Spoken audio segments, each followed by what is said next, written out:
Good Monday, everyone. I would say good afternoon, but I don't know where you're located. It's evening where my guest is, or nearly evening, and I will introduce her and bring her in a second. But I want to welcome you for joining us today on another Live with Kevin, which will eventually be an episode of the Remarkable Leadership Podcast. But before we get to the podcast part of the program, just a welcome to you and a couple of thoughts. Number one, if you're joining us live, here's what I hope that you will do. I hope that you will hit the comment section or the chat function, whatever social platform you're watching this live stream on, and say hello. Tell us where you're located. We'd love to know that. And while you're doing that, that'll get you used to knowing that it's okay for you to comment. Because if you were joining my guest and I around a table for a conversation, it would be a conversation, right? You wouldn't just listen to us. You'd ask a question, share a comment, offer an idea. You would do those things naturally. So I hope that you will do those even though we're virtual, because when you do that, it engages you more. It helps you get more from this, and it will likely make this a better conversation now and a better podcast for other people later. So welcome. Enjoy and engage. There's my advice to you. And with that, we'll get ready to start what will eventually be this episode of the Remarkable Leadership Podcast. So Marissa, this is for you in 3, 2, 1. The title of this episode is Leading Through Technology and People. But if you're in a non-tech company, even if that exists, you're still in the right place. We're talking with a respected and experienced leader who has led technological innovations in technology-driven companies and been successful through the intelligence of her team and the quality of her leadership. This will be a practical and helpful conversation about where we're leading today and where we're moving in the future. Welcome to another episode of the Remarkable Leadership Podcast, where we are helping leaders like you grow personally and professionally to lead more effectively and make a bigger difference for their teams, organizations, and the world. If you are listening to this podcast, you could join us in the future for live episodes, likely on your favorite social media platform. You can find out when those are happening, so then you can join us by either joining our Facebook or LinkedIn groups, just two of the platforms where these take place. So you can just go to remarkablepodcast.com/Facebook or remarkablepodcast.com/LinkedIn to get all the inside scoop, get the dates, and join us live.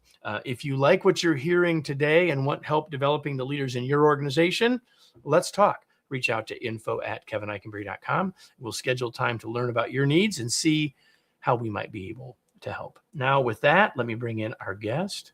Here she is, all the way from Denmark today, recently in Mexico, but today at home or in her space in Denmark. Her name is Louisa Lorman. She has led transformational growth across some of the world's most respected companies for over 2 decades, and on all continents. She has worked across B2B, B&C, and within global tech, bridging commercial impact with human-centered change. She serves on the boards of the Copenhagen Business School and Catacap Private Equity, and is the author of the new book. You're used to hearing me say that. The author of this book, Leadership Anatomy in Motion, subtitled Empowering You to Lead Through Technology and People. And so, Louisa, thank you.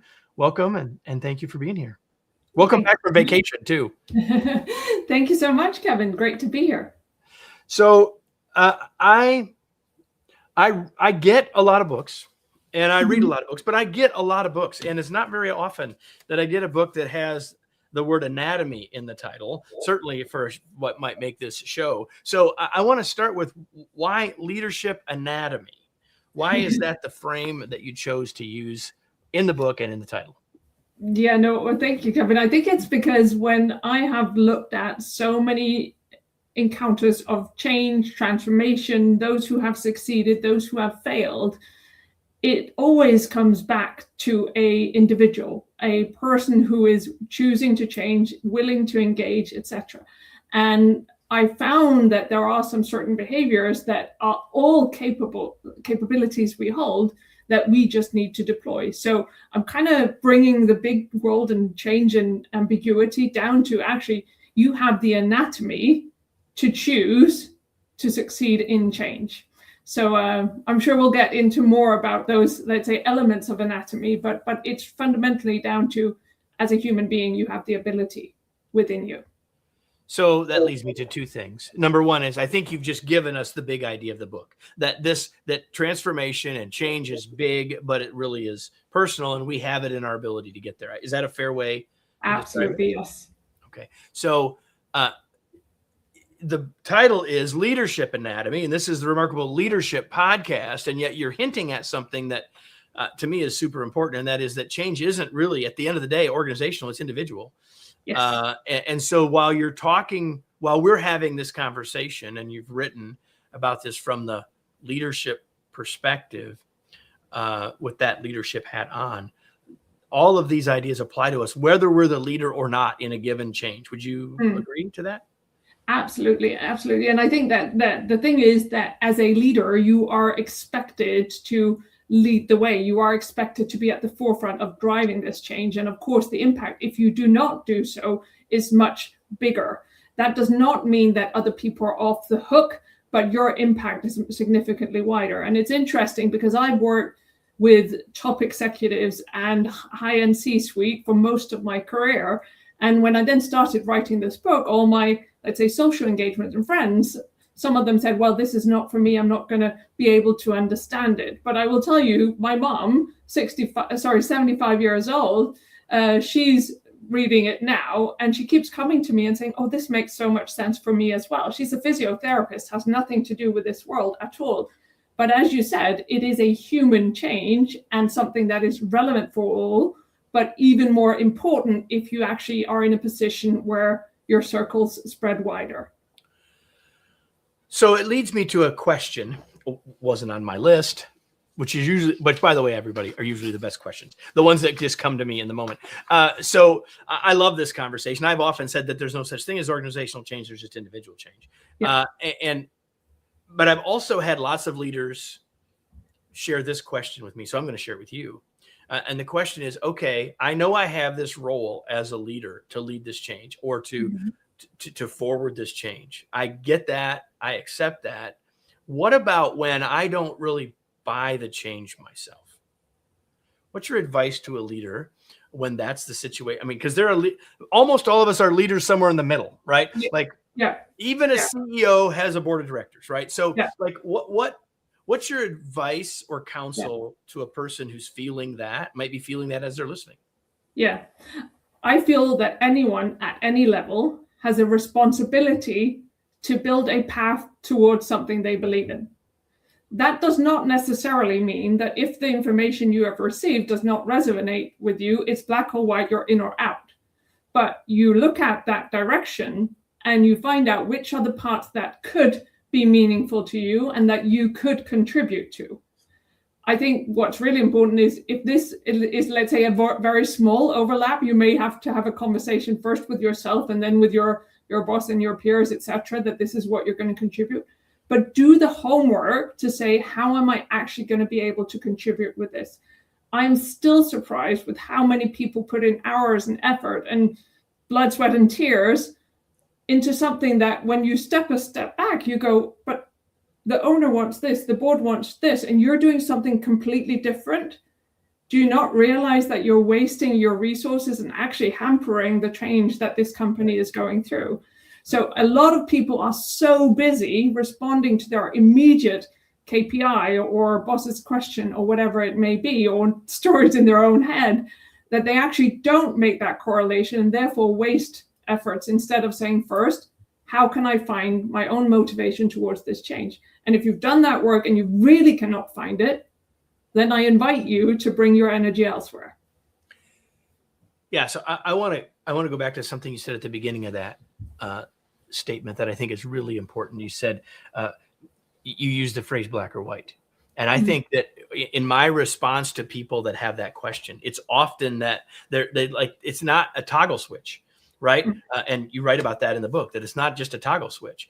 And so not almost any change has some downsides, right? The question is, does it have more upsides than downsides? And can we acknowledge the tension between those things And in fact, if we can, and when we can, we actually become more effective at leading the change because we're acknowledging that, and it helps us to get through the resistance of others as well. And absolutely. And we're so used to this confirmation bias. We sit in teams that have the same context, the same narrative, and then you come up with all the things that could go wrong, and everyone reinforces that instead of saying what else could be true, and what if we looked at it a different way? What are some of these unknowns that could become knowns if we bring in the right information and build confidence in these new routes? And I think there's a lot of this that is, let's say, mind games in the personal sense, but strategizing on corporate level that actually can build a very, very strong path forward for more successful change. So you're getting now at something that I was hoping we'd get to a little bit later, but we probably need to give people the context. So, because I'm going to come back, I put a pin in something there, but I want to let you say, okay, the leadership anatomy, you've got 4 parts of our anatomy, if you will, that you want us to talk about. So why don't you just give us those 4 things at a very high level, and then I want to dive into some stuff inside of that. Okay? Of course. Well, I would say obviously, but not obviously. But the first one is about what you see. So envisioning ambitiously, like opening your eyes, seeing the potential, truly envisioning as the first one. The second one is breathing life into that one. So it's expanding with curiosity. And there are a lot of layers to how does one expand, and something that people, let's say, default not to doing when they are under pressure often. So expanding is the second one. The third one is then steering decisively. So it's really about prioritizing, communicating, and actually making those choices to make sure it doesn't just become a dream or morphing into nothing. And the last one, which is the probably most distinctive and important one, and where you can see who succeeds and who doesn't, is about embodying with presence. And you could see where the first one was really about the eyes. The second one is about your lungs, expanding and breathing into it. The third one is the limbs, the arms, and prioritizing and steering, moving. And the fourth one, the embodying, is the spine. It's not rigid, it's strong, it's tall, but it's still agile in its movement.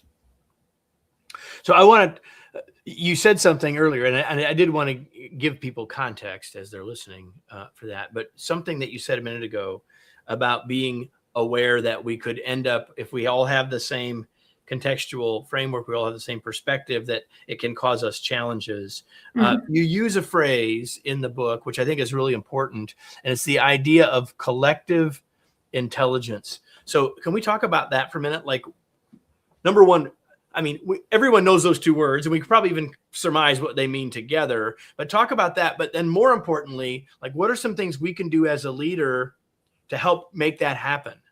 Yeah. No, I think I'm a strong believer in the potential of collective intelligence, but I don't think we use it very actively, because we go into conversations with our perceived notion, and then we want people to either reconfirm or say yes, no. We're not actually saying, okay, let's say there are 8 people in this room. They all have knowledge, brain power, capacity. And if you bring in an AI, then there's even more than, let's say, 9 people, because that has access to even more. And how do you truly leverage that intelligence that's there? And I think one of the things that's been interesting throughout my career is forcing yourself to be open in that discovery, forcing yourself to look at that complementary knowledge. I can say I was once at INSEAD, and the professor gave us a good task. And he said, so would you rather have a team that consists of 80% capable people that are 80% confident, or would you have a team that's 20% competent and 60% confident? And logically, a lot of people went to the 80-80 because they seem to know most, right? But the problem is, when you are too confident, you don't ask those questions, and you don't remain curious about what are the blind spots that you may be having. Whereas the other team that knows they are not the best in the world, they will be curious, they will be asking questions, they will be exploring whether other people could better fit in.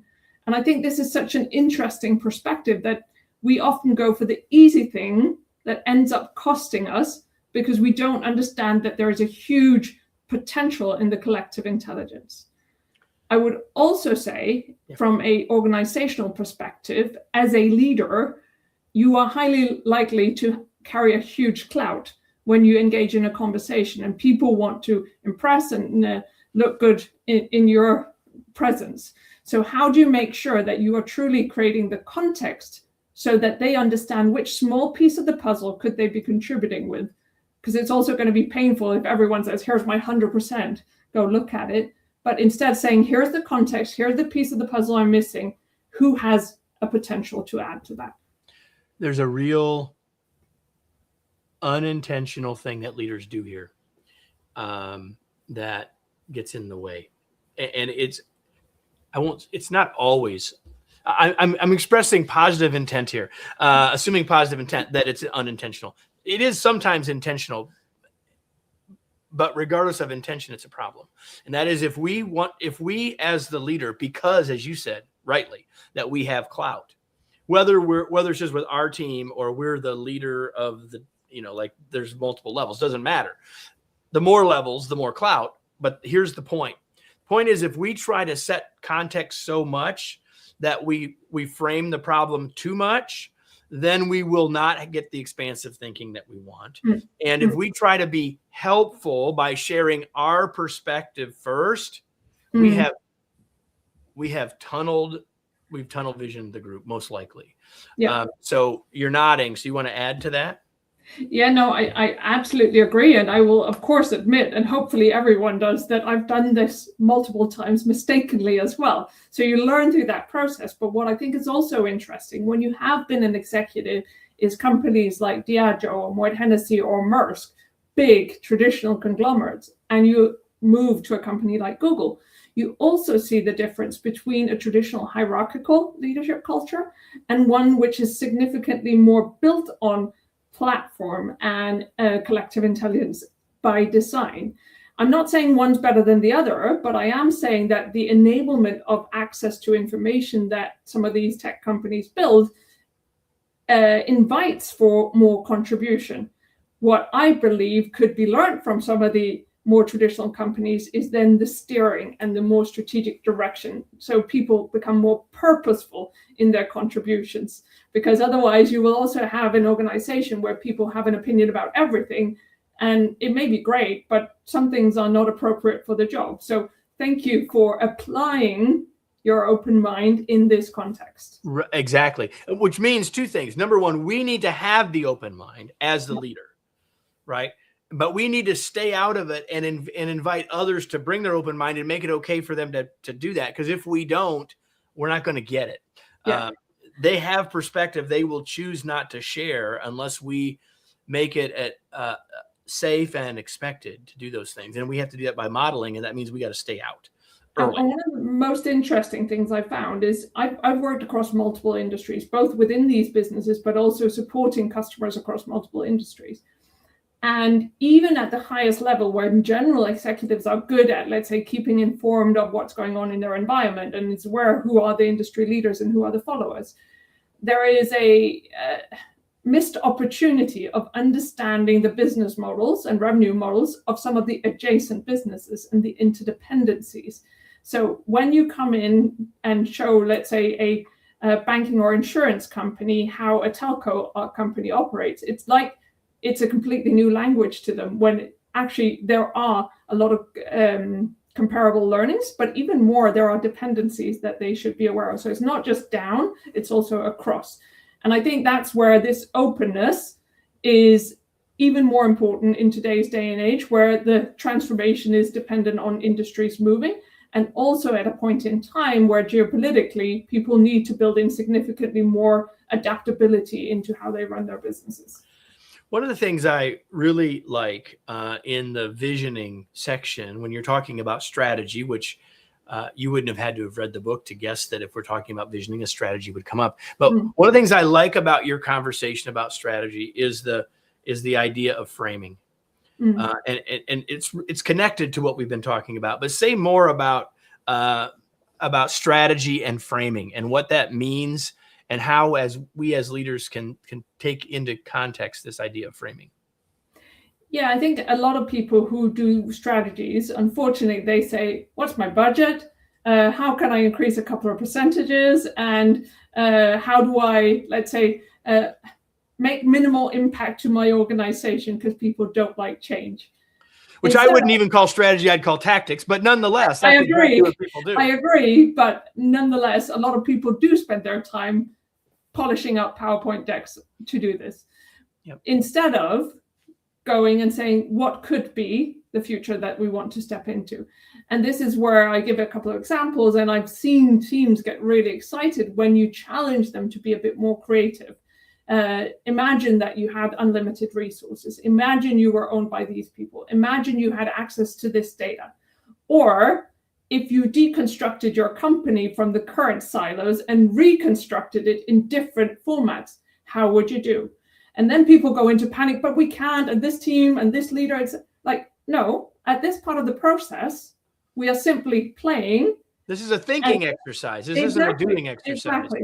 And I think, unfortunately, a lot of great leaders do not give themselves the space to do this. And then they allow people from other industries, tech companies or whatever it may be, to come in with a different perspective and actually eat part of their lunch. One of the things that we have strong agreement on, you talk about the problem with busyness. I have long said that busy is the most dangerous four-letter word in English language.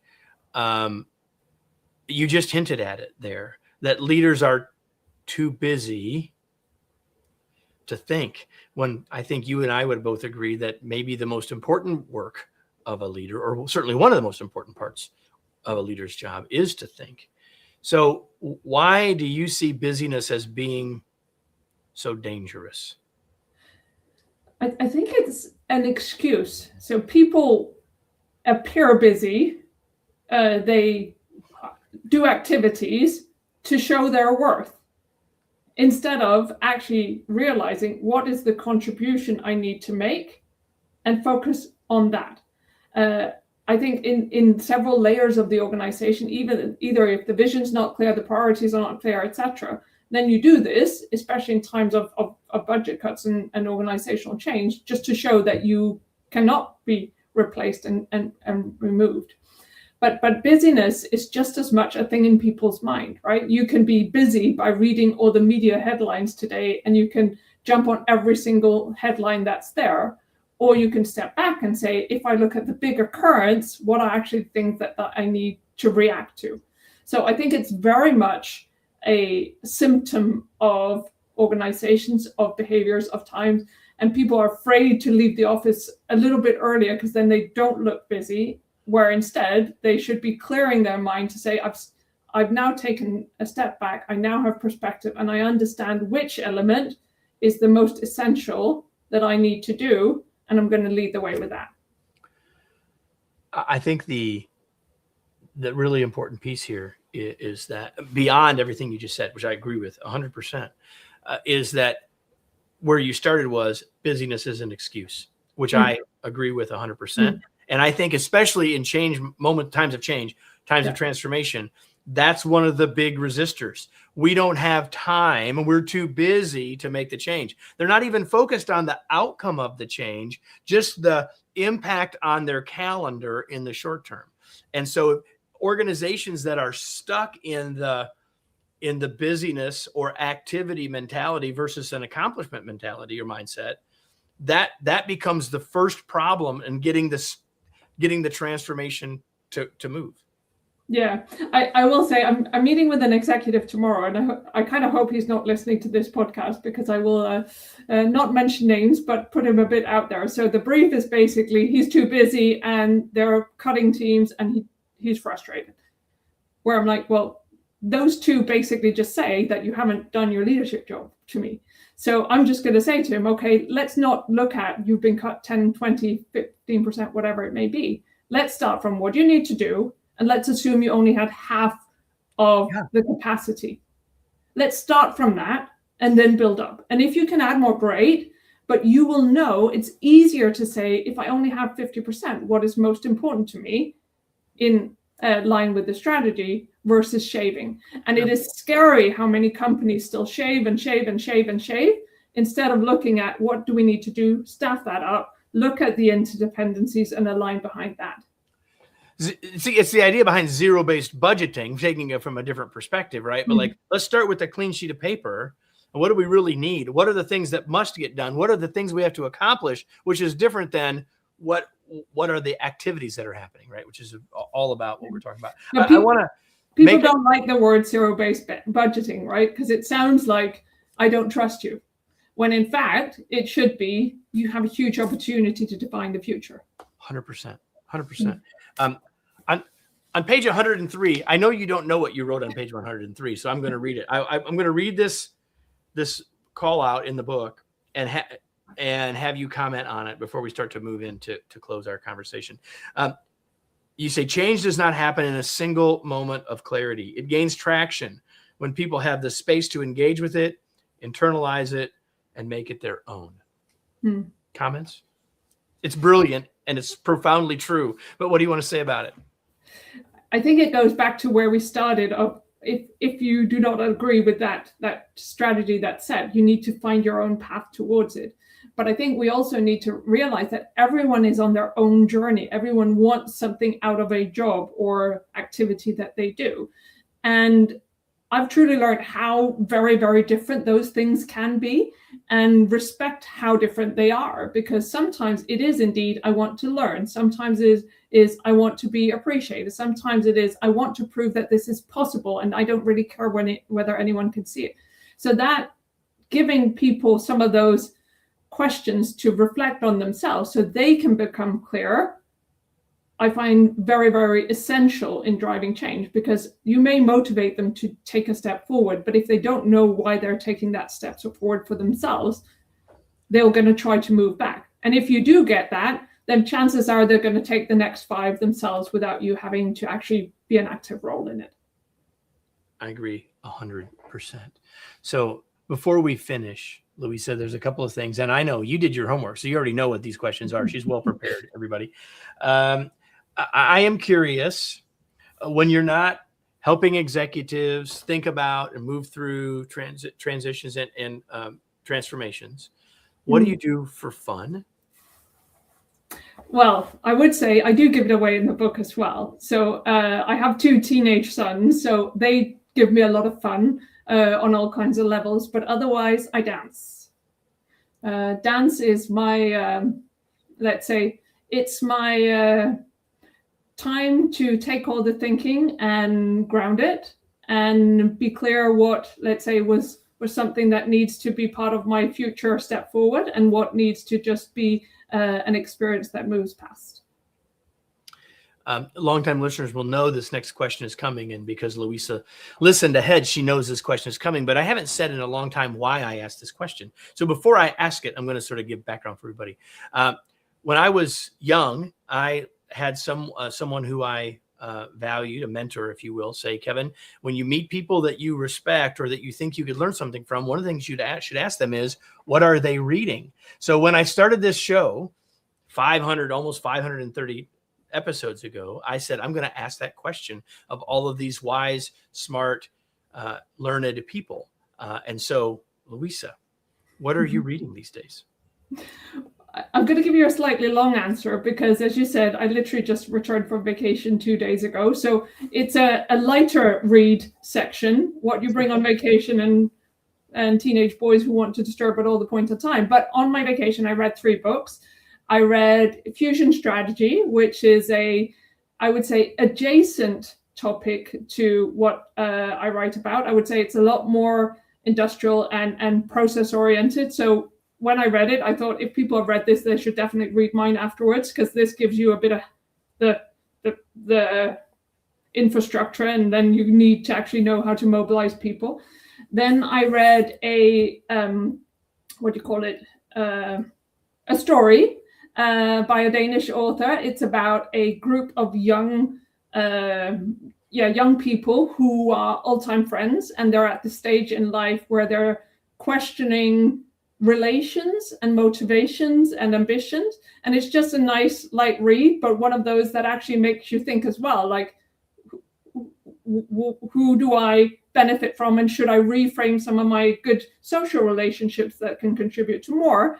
And the last book I read was one I got from my dance partner called The Inner Game of Tennis. It is not a new book, also a light read, but it was a good one to read on vacation and a good reminder of how you shape performance. So I will say, I have 2 other books in sight that I want to read next. I haven't decided which one's going to go first, but one is called The Hour Between Dog and Wolf. It is written by a Wall Street trader turned professor, and it talks a lot about embodied presence and complements it with science and tries to understand how people actually drive change. And the other one, which probably should be read by everyone, is called Choke Point. It's about weaponization of the economy and global trade. So one of those 2 will be what I read. And what was the title of the last one again? Choke Point. Choke Point. Yeah. We will have. So I can't say whether they're good. I'm just saying they, for me, made the should read list. They're on Louisa's should read list, and maybe they'll be on yours. Or at least now, everybody, they're on your list. That is, if you go to the show notes to find them, where you will also find, of course, Louisa's book, Leadership Anatomy in Motion. So, Louisa, as I hold the book up for those who are watching, where do you want to point people? Where can people connect with you, learn more, etc.? Of course. Well, the book is available anywhere. So I will say there have been some distribution issues. So please, if it's slow, write to me. But on Amazon, on any bookstore that you can find anywhere around the world, it should be available. Otherwise, you can reach me on LinkedIn under Louisa Lorman or on www.louisalorman.com, where I do keep content updated with all my podcasts and other stuff. And then I would say I'm loving that I am today continuously learning with more executives and helping them through their change, which fortunately also brings me around the world. So stay close, and maybe there will be an opportunity to meet face-to-face or on a stage somewhere. LouisaLorman.com. And so everybody, before we go, the question that I always ask you isn't going to change in 2020, hasn't changed in 2026. And that is, now what? What action will you take from what you heard today? There were plenty of practical things that we talked about that had foundational underpinnings that hopefully make them make sense to you, but none of it matters if you don't take some action. So it's my hope, our hope, that you take some action from this conversation. And the way to start that, to determine that, is by asking yourself the question, okay, now what? So, Louisa, thank you so much for being here. It was such a pleasure to spend some time with you today. Thanks again for being here. Thank you. My pleasure. Absolutely. And so, everybody, it's been my pleasure to have you here. And if this is your first time, let's not make it your last time. And if it isn't your first time, make sure you're subscribed. Either way, make sure you're subscribed so you don't miss any future episodes, because we'll be back next week with another episode of the Remarkable Leadership Podcast.